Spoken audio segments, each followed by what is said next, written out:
Hi again, this is Mike, the Philosopher Engineer. Welcome to another episode of Mike's Saturday Rant. Today's topic is modern sophistry. What is modern sophistry? Modern sophistry is sophistry today.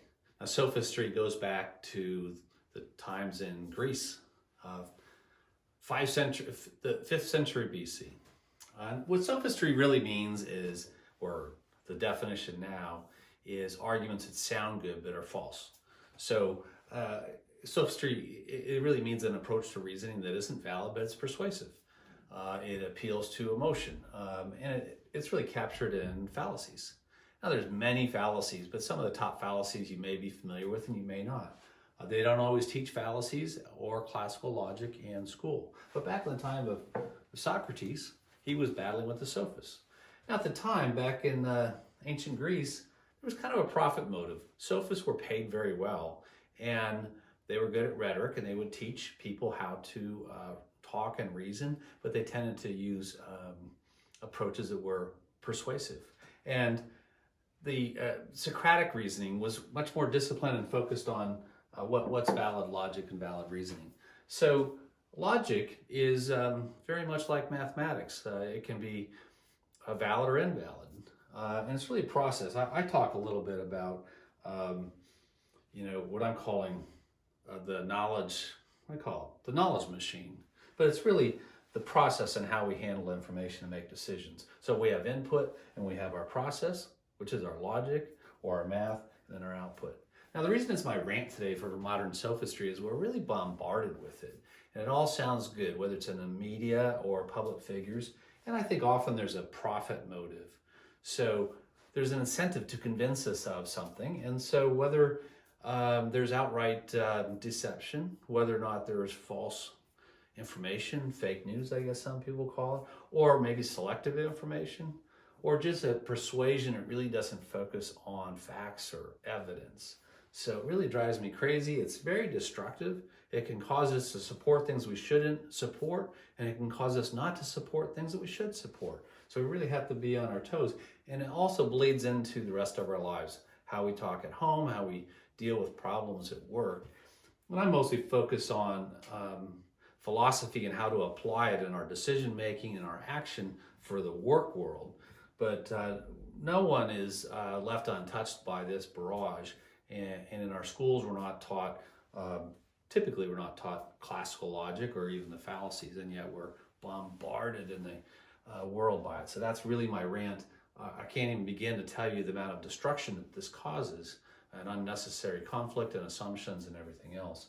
So, really we talk about, humility is the seat of wisdom.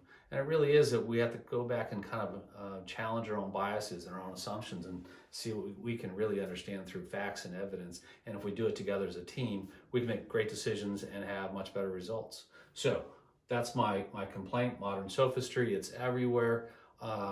It could be a little bit fun to detect it. I often refer to the media as a fallacy factory. They're just shooting out all these fallacies. The top fallacies, I'll just go through the top 5. You may have heard of ones, ad hominem. That's basically just to call people names. You come up with a name, and rather than having an argument, you just use a label or call them a name.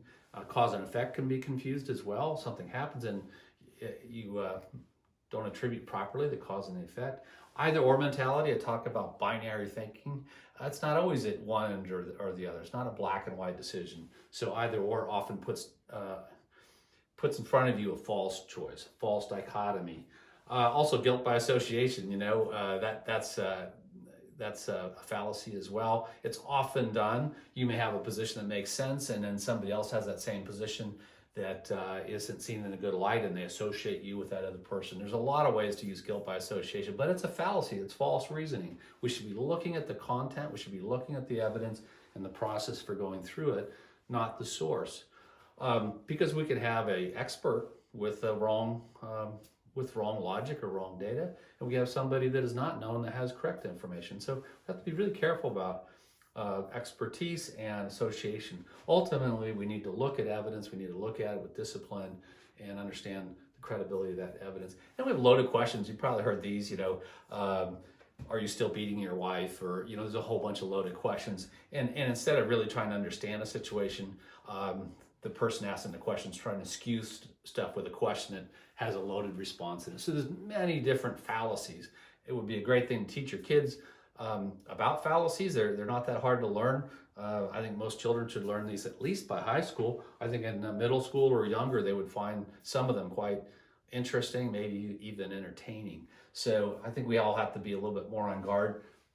But it's really caused a lot of damage. That's a whole topic for another day, but the amount of damage that's caused by deceiving people through sophistry, modern sophistry, especially on very serious topics, like war and other big decisions that affect our entire society. We don't want to be, kind of coerced into following the herd when we can really look at that data carefully, follow good discipline, and not be susceptible to sophistry. And there's many ways to fool people. It's really unfortunate. I'll leave you with one of my favorite quotes from Mark Twain, and that is, that it's easier to fool someone than convince them they've been fooled. What happens, our ego gets in the way, and boy, it's hard to admit when we've been fooled. But, the bottom line, and I think Socrates is a great example, is we have to accept our ignorance first. There's a lot we don't know. There's a lot we think we know that isn't true. So we really have to challenge ourselves and maybe start fresh in many cases. All right, so that's my rant for the day. I'm sure I'll have another good rant next week, and this will also lead into the positive side of that, which is what is the Socratic reasoning, the proper reasoning, and how do we apply that at home and at work for better results.